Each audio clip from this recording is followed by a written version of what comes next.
With all the snow we've been getting lately, fire hydrants have been covered, and now the fire department needs your help digging them out.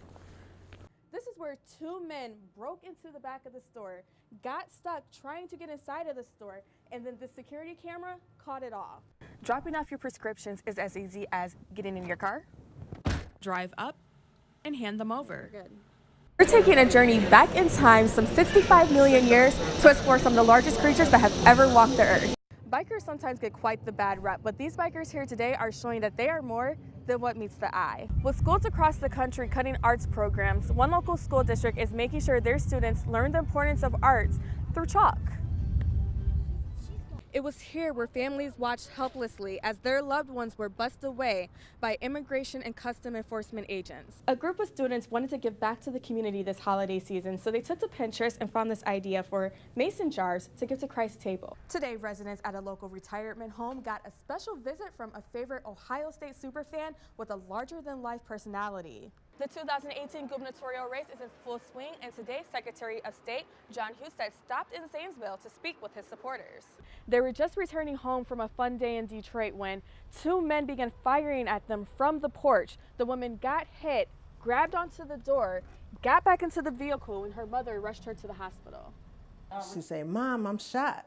Family says 31-year-old India Cobbs was just coming home when she was shot 5 times.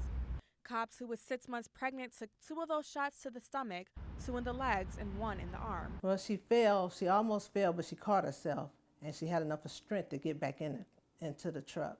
And when she got back in, her mama told her, "Take off." Cobbs was returning to her home on 7 Mile and Tepper late Saturday night after spending the day with her mom on the riverfront. The plan was to turn on some lights and head to her grandmother's house. But India barely made it out of the car when 2 men dressed in black began shooting at her from the porch. Opens the door and step out, getting ready to go to the house. The gunshots continued even as she tried getting away. If you still shooting while she trying to run away, you're trying to really get her. This is Cobb's first child, and family is left wondering why someone would shoot a pregnant woman. Luckily, family tells us that despite the shots to the stomach, Cobbs is now in stable condition, and she and her baby will both be okay. It's a miracle. God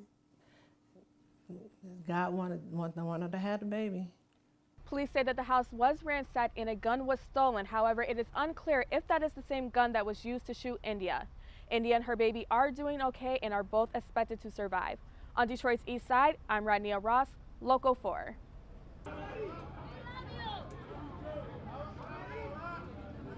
These families of Iraqi Americans came out to protest after their loved ones were unexpectedly detained by ICE agents. They told me that he was going to do a re-custody agreement and that he'd be home, and he voluntarily, willingly went. Dozens taken away, all with prior convictions, some with misdemeanors stemming from decades back. Just one misdemeanor he had years ago, 1998. Many are confused as to why this is happening. I voted for Trump. I voted for Donald Trump thinking that he would protect our minority ethnic people. It blew up in our face this morning. As the bus pulled away from the U.S. deportation and deportment facility, chaos ensued with families left wondering if they'll ever see their loved ones again. They're going to get killed. Right away, their car is going to get bombed because they don't know whose car that is. ICE did release a statement saying that they follow standard procedures and they cannot confirm or deny a current operation. Reporting on the city's east side, I'm Rodneya Ross, Local 4 News.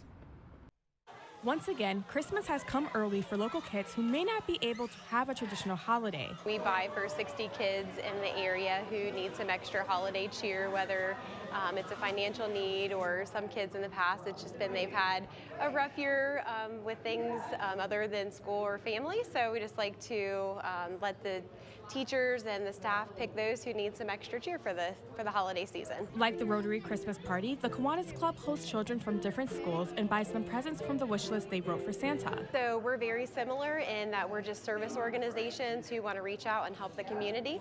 So we're happy that they do that, and then we can reach out and get different kids so that we reach a larger population in the school system. The kids enjoy pizza, music, and pictures to color while they wait for the special guest to make his arrival. Santa will be here. I heard that he left the North Pole not long ago, so he should be arriving anytime soon. And once he arrives, Ho, ho, ho.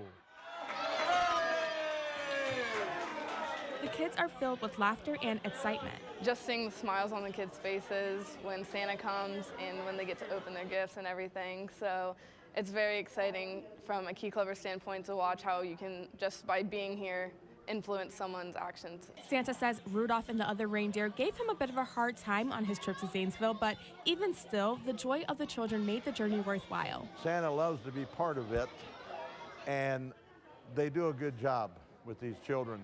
These children are very, very, very loving. It just makes my heart get bigger all the time because they are all from the heart. And that's what I like about Christmas. You give each other something. In Zanesville, I'm Rodneya Ross, WHIZ News.